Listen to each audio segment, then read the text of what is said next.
Hi everyone, we're back with another show on the Health Manifesto podcast. Each week we explore the latest health-related science and technology, and more importantly, how to apply it to your everyday life. We're here to bring clarity, not confusion. And today's topic? Like always, it'll hit home for almost everyone. Welcome back. This is episode 11 of the Health Manifesto. And today we're listening to something most of us have spent years trying to silence. The body. Because somewhere along the way, we were taught that our body is a thing to manage, to push, to optimize, to get through the day. And in that process, we stopped hearing what it was actually trying to say. You might know this feeling, the ache that keeps coming back, the fatigue that isn't fixed by rest, the bloat, the headaches, the tight chest, the clench in your jaw, the subtle discomfort that becomes normal until you forget what calm feels like. We call these symptoms. But what if there's something else? What if they're a language? This episode is about learning to hear that language again. And more importantly, to stop interrupting it. Because when the body speaks and no one listens, it doesn't stop talking. It speaks louder. Through pain, through illness, through breakdown. Not as punishment, but as a desperate attempt to get your attention. And what most of us need isn't another diagnosis. It's a different relationship. So today we'll slow down and ask a different set of questions. What is your body trying to say that you keep overriding? What would it mean to respond instead of suppress? What might change if you stopped managing your symptoms and started listening to them? And maybe the first step isn't to solve anything. Maybe it's just to notice, to get quiet enough to hear what's been trying to reach you all along.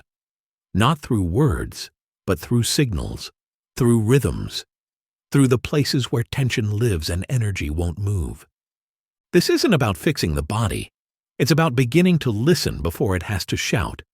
The reality is your body is always communicating, but it rarely uses words.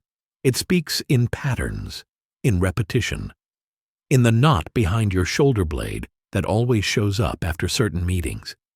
In the tension you carry in your gut every time you say yes when you mean no. Most of us were never taught to speak this language. We were taught to override it, to numb it, to call it weakness. But what if those sensations, the discomfort, the fatigue, the tightness, weren't signs of failure, but early warning systems? Your body is trying to help you. It's not trying to sabotage your goals. It's not lazy. It's not inconvenient. It's intelligent. And the sooner we begin to respect that intelligence, the sooner we shift out of cycles of burnout, misdiagnosis, and self-judgment. Because the body doesn't just speak, it remembers. Every stressor you brushed off, every time you skipped rest, every time you ignored a gut feeling. It's all stored, not as punishment, but as protection.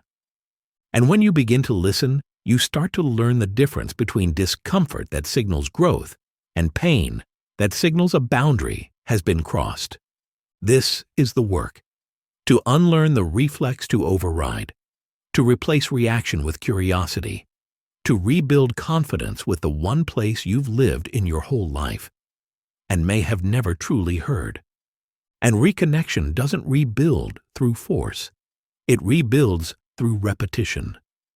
Your body learns through what you do most consistently, not what you intend. That means you don't need to do it perfectly. You need to do it gently, regularly, with enough safety that the system starts to believe you're listening for real this time.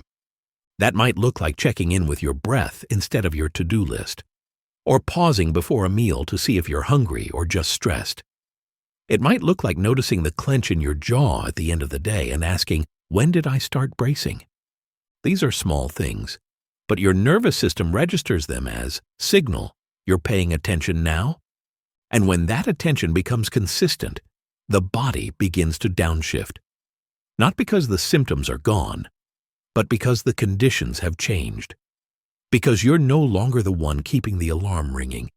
That's what starts to open up space for something different.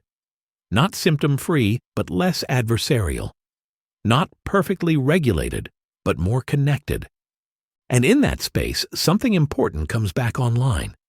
Agency, choice, the sense that maybe you're not at war with your body. You're finally in dialogue with it. And once that dialogue begins, the relationship starts to shift. You no longer approach your symptoms like enemies. You approach them like messages. Not always easy to decode, but always meaningful. The migraine might be asking for rest. The inflammation might be the aftermath of chronic bracing.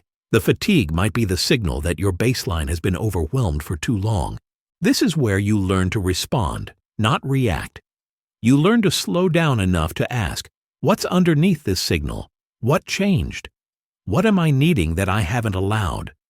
The more you do this, the less often the body has to raise its voice. The signal doesn't go silent, but it softens. It stops shouting because it knows it will be heard. And in that softness, a different kind of clarity emerges.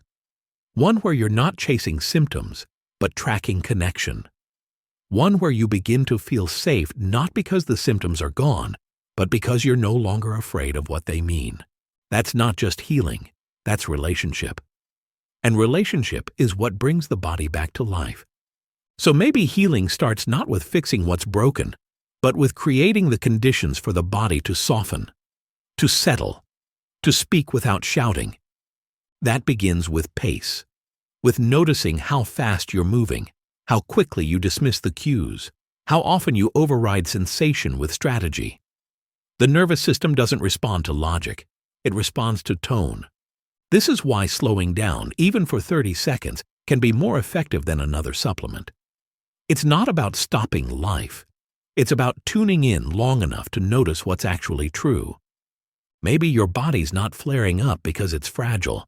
Maybe it's been asking for you to come back, to stop managing it like a machine and start relating to it like a living system. And when you do, healing stops being something you chase. It becomes something you live into. One breath, one meal, one decision at a time. You don't need a breakthrough to begin. You just need to pause long enough to notice what's been asking for your attention. That might be rest, it might be food, it might be stillness or movement or a conversation you've been avoiding. Whatever it is, your body already knows. And it's not asking you to fix everything, it's asking you to stay. We'll see you in the next one. Thanks for tuning in to the Health Manifesto. This show is about one thing, helping you understand the systems around you so you can take smarter, simpler steps toward your own well-being. We'll see you next time.